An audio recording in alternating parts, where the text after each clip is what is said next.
Yes, it's another haul. Hello, heathens. Thank you so much for joining me.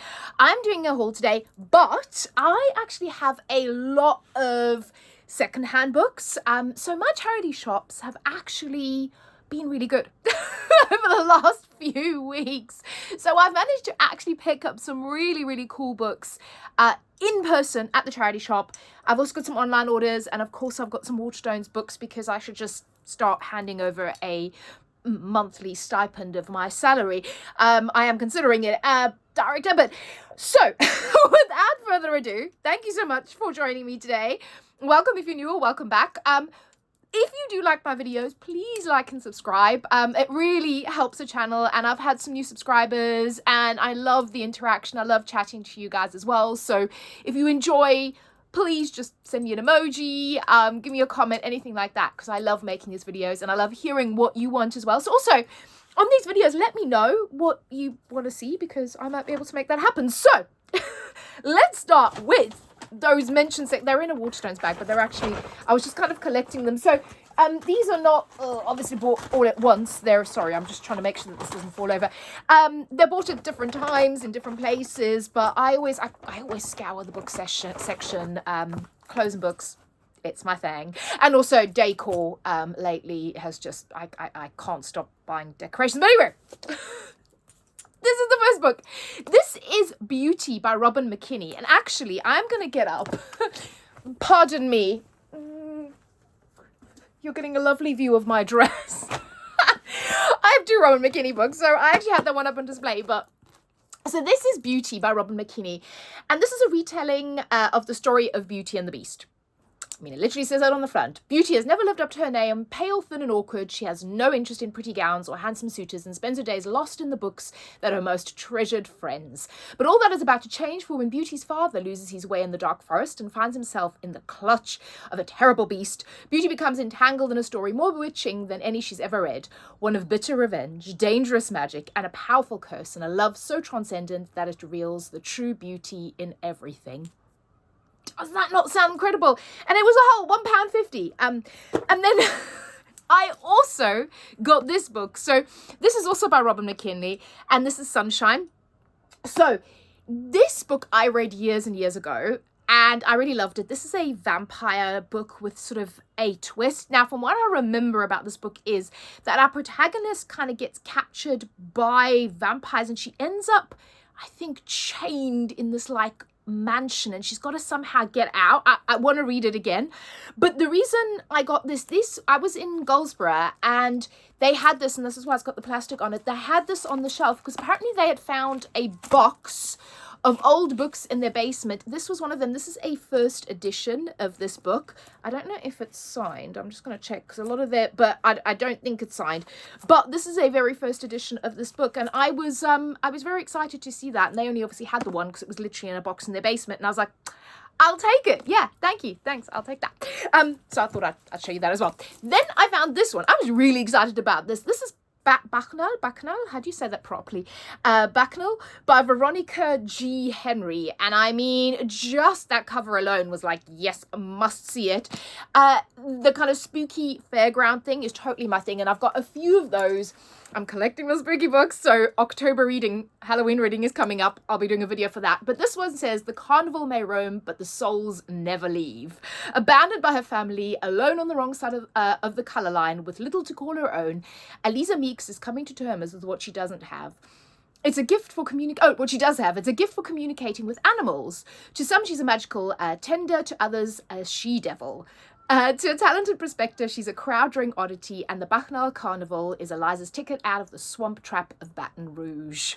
Ooh, does that not sound amazing? So yes, I'm very excited about this, and this is going to get read for October. I actually think I was looking at that online, so I was really excited to find that. Another wonderful thing that was $2.99 that I found was this Joanne Harris novel. So Joanne Harris is famous for Chocolat. That's probably her most, she's written some amazing, I've read quite a few of her books that were really good, but Chocolat's probably her most famous. But this is Rune Marks. Now, I was not even aware that this was a book that she'd written, and it basically, so this is 7 o'clock on Monday morning, 500 years after the end of the world, and goblins have been in the cellar again. That's how this book starts, because I was reading the first page. And this, I believe, has got like mixtures of Norse, Viking and Roman mythology.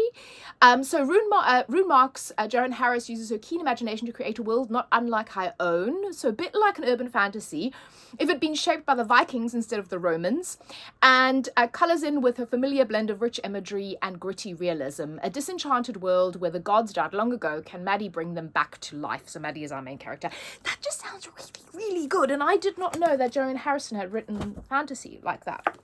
Colour me stupid. Then, at Oxfam, I got a set of 3 books. So this is a series, so you can see there, I think The Veil is the first one, that one there. They are by Chloe Neal, and it's a Devil's Isle novel. So 7 years ago, the veil that separated us from from what lies beyond was torn apart, and New Orleans was engulfed in a supernatural war. Oh, that's just giving me Originals vibes, right? Now, those with paranormal powers have been confined in a walled community that humans call the District. Those who live there call it Devil's Isle. And that is all I wanted to know. Okay. So it's about this community and about the people that live in this Devil's Isle community in New Orleans. I mean, the kind of the mixture of New Orleans and supernaturals and the veil and what looks a bit like urban fantasy just had me like, yes, we'll take all 3 of those. Thank you very much. Then, all these are, you can tell I had a bit of a theme. I bought books by the same author. So I bought these 2 books as well. So I have been wanting to read To Kill a Kingdom by Alexandra Christo for literally ages, and this was a whole pound. I was very excited about that. So this is about a princess and a sea captain, so like this is kind of like I think sort of a mermaidy piratey kind of story. That's all I wanted to know. It's my thing. I love it. So I was very excited to see that, and then I saw this one. So this is Princess of Souls, and I mean, like, could that cover scream me any more? So I was like, well, yes, I need to buy this. And it says, a girl cursed for eternity, a boy on a quest for vengeance. And this is, there are many who believe they can cheat death. When they fail, I take their souls. Okay, that sounds really good. Celestia is heir to a powerful magic, locked away in a tower by a cruel king. Her destiny is to foretell death and harvest doomed souls to feed his immortality. Nox is a soldier who has spent years plotting vengeance on the crown. Now he's determined to steal the king's immortality and kill the entirety of his court, starting with Celestia. But when Celestia and Nox's future becomes intertwined and death seeks both their souls, they're forced to put their trust in each other. Can they work together to escape their dark fate? Does that not sound amazing? Excited. And then I've been wanting to read this for ages. This is These Violent Delights by Chloe Gong. This is, I believe, kind of loosely based on Romeo and Juliet, but it's set in Shanghai in 1926. And I love anything set in the 20s. Romeo and Juliet is like one of my favorite things in the world. And I'm currently reading a book set in the 20s. I actually kind of read a few books set in the 20s, and I'm just like, yes, I need more of this. So I was like, Shanghai 20s, Juliet, Roma, I mean, yes. What's not to like, right? What is not to like about that? Then let's go here. So this is one, we'll open some packages soon, but I'll start when I got Waterstones. So this is, sorry, the light again. This is Until the World Falls Down by Jordan Lind. This is brand new release. A woman with a broken heart, a seductive immortal who imprisons her, a magical labyrinth that may be her salvation, and a dangerous attraction that could destroy them both. I was like, okay, yes, and that cover's stunning. Look at that. Ah, it's beautiful. So yes, so I was very excited about reading that. Then, this is another new release. This is Mistress of Bones by Maria Z. Medina. He lives for death, she defies it. So I believe that this is about a girl who, she's a necromancer, yeah. I love anything with death or blood magic and bone magic, so Yeah, necromancy, my thing. So necromancer Azul de Oro will do anything to save her sister, even steal from death himself. Endril, Lord of Death's emissary, will do anything to stop her. Her very existence is blasphemy, no matter how alluring she might be. Yet their game of cat and mouse will draw them into a far deadlier one alongside courtiers, their rapiers sharp and their words sharper. Faceless witches, masked predators, and the very gods themselves. Yes, yes, yes, yes. Just all the yes, all the yes. Just love that. Now, let's see what Amazon delivered. So I genuinely have no idea. Okay. So this is Rebecca Ross's Dreams Lie Beneath. I've been wanting to try Rebecca Ross, and this one sounds like it's the one that appeals most to me. This was about the realm of answers being cursed. Every new moon, magic flows from the nearby mountains and brings nightmares to life. Only magicians, who serve as territory wardens, stand between people and the worst dreams. So I believe this is about this girl that has to basically fight nightmares, which I just think is really cool. And that cover is very, very pretty. So I was like, well, I wanted to try Rebecca Ross. Let's just do that. I think I've actually got a couple more that I got. Apparently that one was £5. So this is Book of Lies by Terry. Is that literally? Yes, it is Terry. Interesting. Tell a lie and the darkness will find you. Gwyn and Piper are twins, but they've never met. A tragic event brings them together and draws them into a family curse that stretches across centuries. One twin can command the darkness, and the other could hold the key to breaking the curse. But when lies become the truth and truth looks like lies, who can you believe? I love that. I love that kind of thing. I also really love the concept of twins and like good and evil. I've read quite a few things and watched quite a few things like that, and I love that idea. One that's really good is, I read it ages ago. I actually feel like I want to read it. Is Her Fearful Symmetry by Audrey Neffinger. That was really, really good. So, I love that. Right, what have we got? We've got a double whammy here. Let's see. Okay.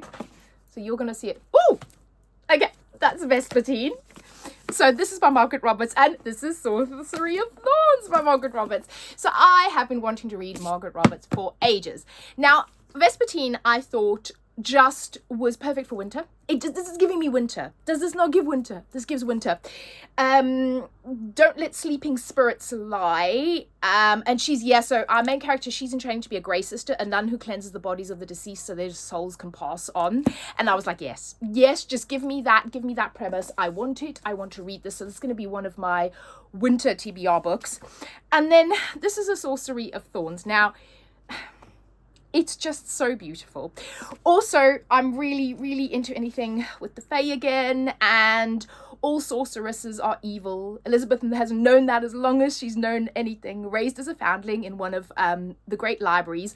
Oh yeah, this is because she's actually lives in the library, was raised in the library. Elizabeth has grown up among the tools of sorcery, magic, grimoires that whisper as she shelves and rattle beneath iron chains if provoked. They transform into grotesque monsters of ink and leather. She hopes to become a warden charged with protecting the kingdom for their power.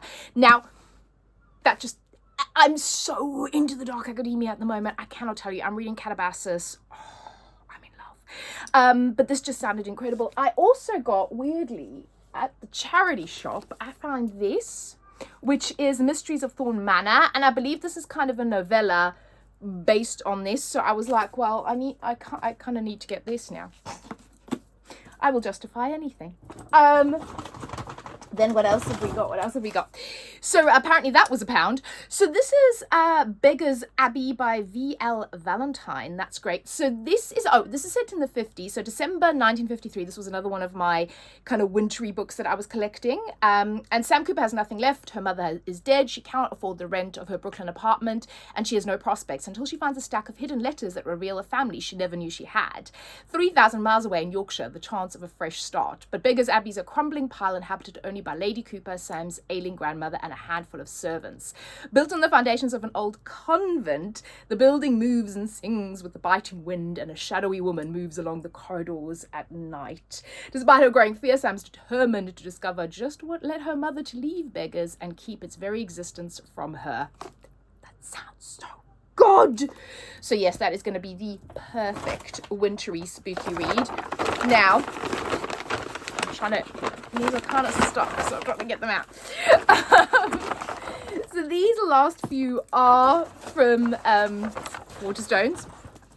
So let's see, what have we got? Oh, Dangerous Girls. Okay, this is by Lisa M. Stylem. Now, I mean, the cover alone and the fact that it's called Dangerous Girls, but it says, Imogen Bryan is a dangerous girl. She can grow poisonous flowers from her fingertips, but her gift is becoming harder to control. When she's invited to a secret island to be with other girls with gifts of their own, Imogen finally feels like she has a chance to be herself. However, not long after her arrival, a deer is found dead with a poisonous flower growing from its corpse. Imogen knows she's being set up. Something on the island feels wrong. As strange occurrences continue, Imogen realizes she'll have to work quickly with the help of Jack, the son of the island's head of security, to learn what's causing them before things turn deadly. Again, I love body horror that involves plants and nature. It's like a niche. I've also got quite a few books that I'm going to be doing a whole video of, like, oddly specific niche recommendations that has that kind of trope. So if you're into that, watch out for that. Then this is another new release that I had to get. This is Dream of the Shadows by Logan Carley. Yeah. Another stunning cover. In the land of Noctis, to dream is to die. So again, I think this is like to do with dreams and nightmare magic. No one told me that damnation could be this beautiful. For the last 500 years, the kingdom of Noctis has been plagued by corruption, a curse that spreads through dreams. Only an elixir taken each night before sleep can ward off the curse, but for some, the allure of the dream realm proves too strong. Esma desperately wants to escape her curse-struck village, but as her family starts to succumb to corruption, Esma's life swiftly unravels into a nightmare, especially when she begins to dream herself. So I just think this sounds so gothic and so wonderful and so perfectly spooky. And then the last one, oh, that's going to fall over. The last one is this stunning special edition of Scarred. I mean, look at that. It's beautiful. So I literally could not resist. So I saw this on the shelf. Now, Scarred is actually one of the Emily McIntyre books I have yet to read. I've got it. I've got the paperback. I don't think I'll read this really beautiful copy. But I love Emily McIntyre. I love everything I've read. This is like a bodyguard romance, but like Prince and Princess. But I also think it's fantasy because there's a map. There's some really nice art. I mean, the artwork, look at that. I love that as well. It says, meet me where you kiss the stars. So it's digitally signed by Emily McIntyre. And it says on the front, for the freaks, the misfits, the bullied, the loners, the insecure, the damaged, you are worthy, you are warriors. And that was all I needed to know. Literally, I was like, I need to buy this book. It is so incredibly beautiful. Actually, having said incredibly beautiful books, I did get my copy of Diabound. I'll show you. So you're gonna look at my dress again. Hi. So yes, look at that. Isn't that beautiful? Look at that sprayed edge. This was the Waterstones one. I pre-ordered it. Oh, isn't that stunning? I'm so, oh, look at, and then the alternate cover of the wolf inside. That was the pile of books falling over.